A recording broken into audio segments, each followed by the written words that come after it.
Hello, everybody. Welcome back. It's Christian. And as you all know, if you follow my content, I train to failure, and I advise most people to train to failure in the weight room. For all you that don't know, train to failure means that you lift a weight until you can't lift the weight anymore with good form. All right. So let's say you're doing a bench press, and you're doing, say, 5 rep sets. You do the first set, 5 reps, great, you finish it. You do the second set, 5 reps, great, you finish it. You do the third set, ooh, this is getting hard, but I finished it. Then you do the fourth set, you do 2 reps, and then you can't do it anymore. That's training to failure, for example, okay? So, train to failure is when you lift a weight until you can't lift it anymore with good form. Now, I train to failure, and most natural lifters who make serious gains train to failure. That being said, I have noticed online that there's a lot of people who are advising against training to failure. There's 3 reasons people often give, and I'm going to refute those reasons really quick. All right, I think the 3 reasons people give for not training to failure are, in all honesty, bullshit excuses to not train hard, okay? I think most people don't train to failure because they're lazy, and they're making up 3 main excuses to not train to failure. So, as you all know, I believe you should train to failure if you want to grow muscle, and I'm going to refute 3 arguments against training to failure right here. So, first things first, one common excuse I have heard to not train to failure is, it's too fatiguing. That's honestly a bullshit excuse to not train hard, okay? Here's a dirty little secret. Anytime you go into the weight room and you train hard, you're going to be tired, all right? It's normal to be tired if you train hard. If you train really hard, you're going to get tired, and you should get tired. If you're not tired at all, you did not train hard. I've been training for about 3 years at this point. I had some ups, I had some downs. It took me a while to figure out what worked, but I now know what I'm doing, and I've been training for about 3 years seriously at this point. For all 3 years, I have trained to failure, and every time I did a hard workout, I got tired. That's normal, all right? And my experience matches up with most lifters, all right? Most of them do get tired after they train hard, all right? So yes, train to failure is tiring, but that's fine. It should be tiring if you train hard. I also should note that all the clowns who say that you shouldn't train to failure because it's too fatiguing are usually the same idiots who are doing 40 sets per body part per week, who are literally overtraining. So these guys are saying, don't train to failure because it's too tiring, while they're literally doing 40 plus sets a week per body part and are tired all the time because they're literally doing too many sets. I know, it's moronic. All right, you can't say train to failure is too tiring and then turn around and literally overtrain so that you're tired all the time. That does not make sense. All right? So, train to failure is tiring, but that's fine. Because anytime you train hard, it should be tiring. So that's a weak excuse. So not training to failure because it's too tiring is a weak excuse, and it's just an excuse to be lazy. Plain and simple. The second reason I have heard against training to failure is that it causes your form to break down. I can tell you that is a load of bullshit if you look at the real life world.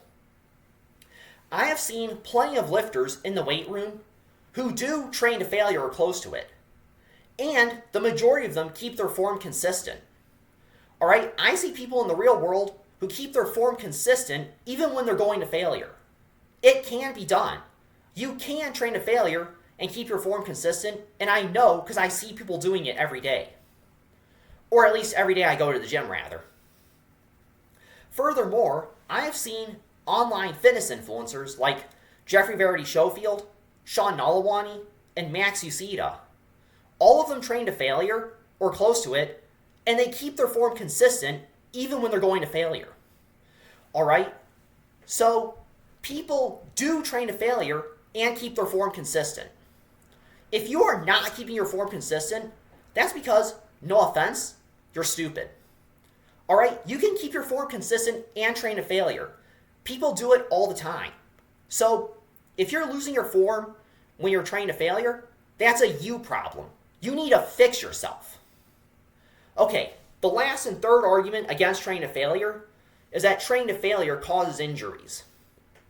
Now, this has merit if you're talking about enhanced weightlifting, like guys taking performance-enhancing drugs.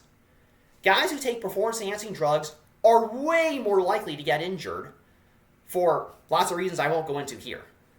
So, not training to failure when you're enhanced makes sense. But that doesn't apply to naturals. If you're a natural and you're lifting with good form, it's really freaking hard to get injured unless you're stupid. Alright? Like I said, I've been training to failure for about 3 years now, and I've never had an injury that was caused by training to failure. I did have one injury when I was deep squatting one day, but that wasn't because I was training to failure. I didn't fail to lift at all. It's because I was using, in hindsight, shitty technique, which that was on me. That was my fault. I'll own it. So I did get one injury in my lifting career, but it was not because I trained to failure. Alright? Another thing is that there are guys like, say, like I said, Max Ucita, Sean Nall, who train to failure and who never get injured because they were training to failure. I know that Sean Nall had a triceps injury a while ago, but that wasn't because he trained to failure.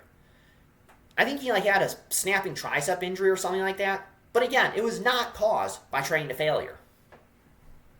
So, in my experience, I have never gotten injured training to failure, and many online influencers who are natural train to failure and don't get injured.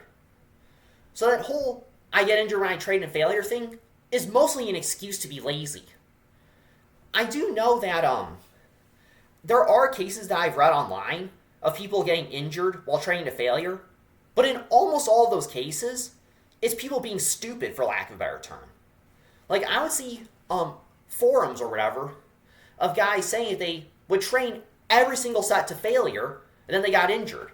To which I think, well, no crap you got injured. You literally were failing every set.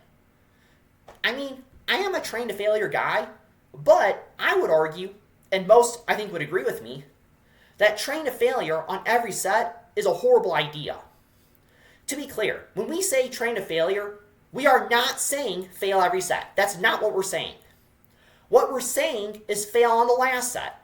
Maybe fail on the last set and then a set afterwards, maybe. But we're not saying fail every set, to be clear. So, if you fail on every set and you get injured, well, two things. First of all, that's a dumb idea, first of all.